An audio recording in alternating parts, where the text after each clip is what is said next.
Hey, what's up? It's Plum Blossom Cat, and welcome back to another unexpected video. So, I'm right-handed, and I was busy writing a lot one night. This led me to have terrible hand cramps, so then I thought, what if I was able to switch between both hands so I didn't have hand cramps? Brilliant!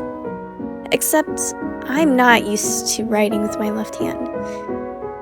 You know how there are YouTube videos on people who wrote with their non-dominant hand for a month or more?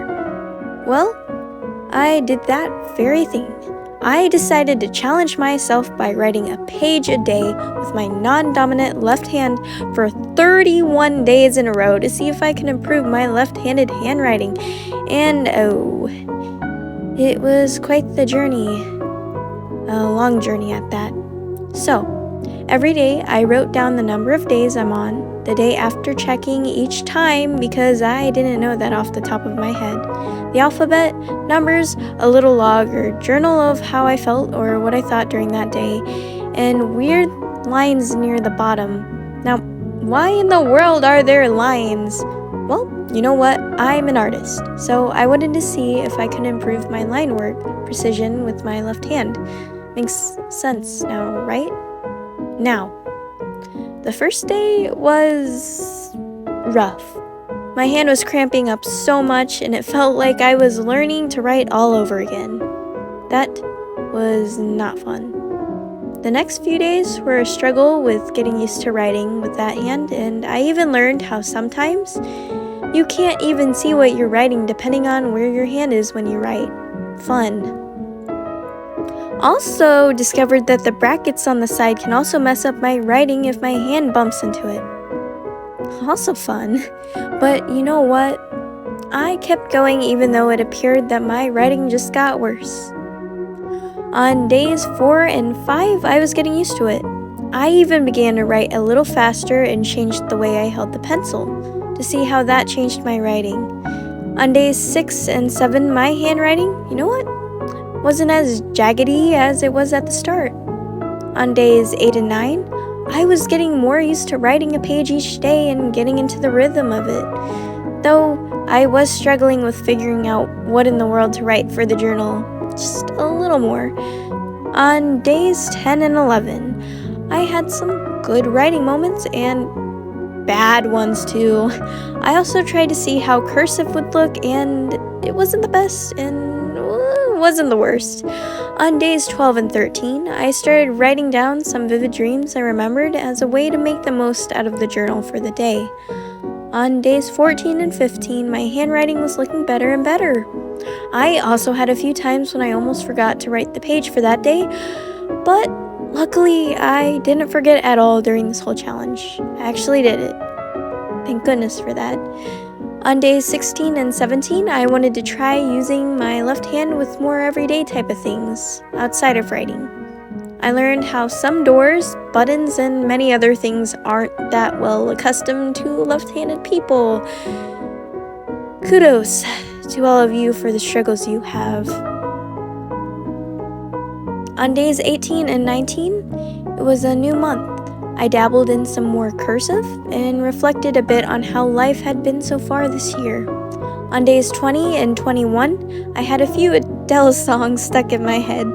I also had this one weird dream that I was in some classroom with people I didn't know, and we were stuck with some mysterious person talking to us through a speaker, and there was a guy in the classroom who was asked to go through some storage cabinet on the left side of the room, which led to a secret room, and yada yada yada. I really wrote a lot from that day, and a few others that I remembered a dream I had the night before. So, if you for some reason wanted to read my journals for each day, I guess, pause the video or something. They're really not that wild, to be honest. Days 22 and 23, they were okay. I was starting to lose motivation, or when it came to remembering that I couldn't forget to do my daily left-handed handwriting tongue twister chill or not chill challenge. Sometimes I just didn't want to. But I did, and you know what? Good thing I did, instead of ending this challenge right there. I'm glad I stuck through it and continued on with days 24 and 25. Not much had changed, except me wanting it to be warmer outside. Days 26 and 27, I just wrote a few reflective things I noticed for future reference, aka this video. Days 28 and 29 included very nice handwriting. Close to some of the better handwriting or best handwriting I've had so far. And excitement also, since I was just a turn of a page and 2 logs away from finally being done. And at last, day 30. And the good old day 31. Phew! This was quite the challenge. Also, it was unexpected for the last day to be Valentine's Day, which was cool, I guess. Overall, the last day was such a moment. After working and struggling with the journal each day, I was finally finished. Now, here's a sped up video of my last day of writing featuring my left hand. Yes, my left hand. You thought I was lying and that I just wrote it all with my right hand. No. If I just called out someone, aka you, who thought that after I worked so hard to make this video, just know that I hope you have a wonderful day, night, or whatever time it is. And you know what?